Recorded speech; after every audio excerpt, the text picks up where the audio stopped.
Leo tumefanya ziara au operation maalum kwa ajili ya kuja kukagua vyombo vidogo vidogo ambavyo vimesajiliwa na vile ambavyo havijasajiliwa. Tupo katika mkoa wa Kusini Unguja katika eneo la Unguja Ukuu.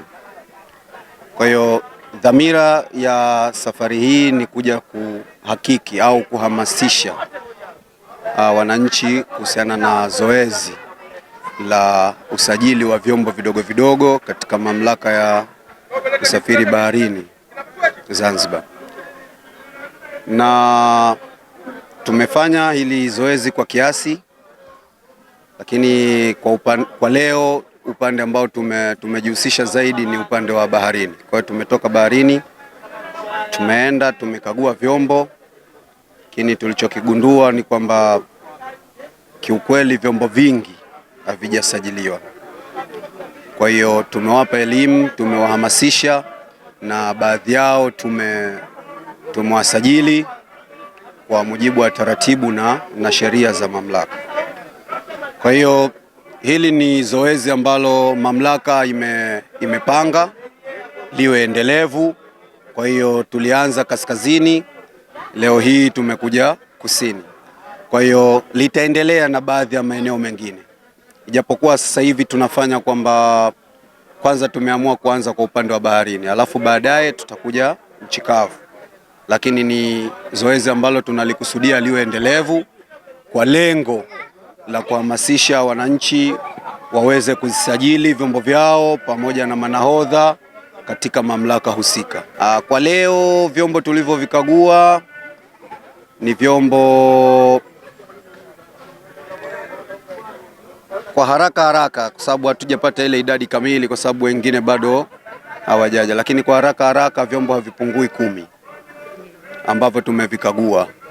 Miongoni mwa hivyo ambavyo tumevikagua, vingine vipo vishasajiliwa, lakini vingi ambavyo bado havijasajiliwa, vichache ambavyo vimesajiliwa. Kwa hiyo sisi tunachowaambia wamiliki pamoja na manahodha, kwa mujibu wa sheria ya ZMW na kanuni za ZMW, vyombo vyote kuanzia mita 4 ambavyo vinafanya shughuli za baharini zinatakiwa visajiliwe kwenye mamlaka ya usafiri baharini.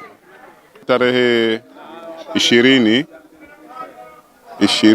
mwezi wa 12 2025 tulifanya doria maalum na wenzetu wa ZMW ambao ni mamlaka ya usafiri baharini kuangalia leseni za vyombo vya baharini, vyombo vinavyochukua watalii pamoja na vyombo ambavyo vinavua vya uvuvi. Kwa maana hiyo tumefanya, na nilichokiona kikubwa sana katika operesheni yetu kwamba kwanza wananchi wavuvi wengi hawana elimu kuhusu mambo ya leseni, hawana uelewa, kwa sababu inafika asilimia mpaka 90 ambao tulikutana nao hawana leseni na hawajui. Ukiwaambia wanakuwa wakali, lakini ninachoomba tu kwamba ZMW tufanye juhudi ya maksudi ya kila siku operesheni, ili kwanza ya kutoa elimu, wananchi waelewe nini kinafanywa na serikali, kwa sababu wanahisi labda wanaonewa au sijui wanatezwa nguvu, kwa sababu mtu anakuelezea vitu kwamba yeye ana leseni, lakini anakutolea karatasi pengine ya sheha au karatasi ya diko, ambayo ni vitu tofauti ambazo leseni ilokusudiwa na mamlaka. Sasa kwa hiyo ningependa kwamba lazima itolewe elimu kuhusu leseni na umuhimu wa leseni, kwa sababu mtu anaona haina umuhimu, lakini kitakachotokea chochote baharini, cha kwanza kitamlinda leseni. Kama tunavyoona leseni ya udereva wa nchi kavu, basi na baharini vile vile kitamlinda hivyo.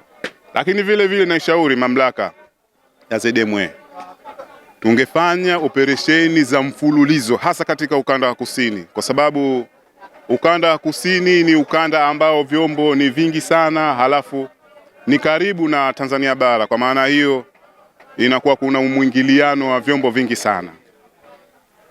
Sasa kwa hiyo naishauri mamlaka tufanye operesheni za mara kwa mara ili tufanikishe hili zoezi, halafu na watu pia vile vile wapate elimu, tupate kushirikiana katika kazi zetu.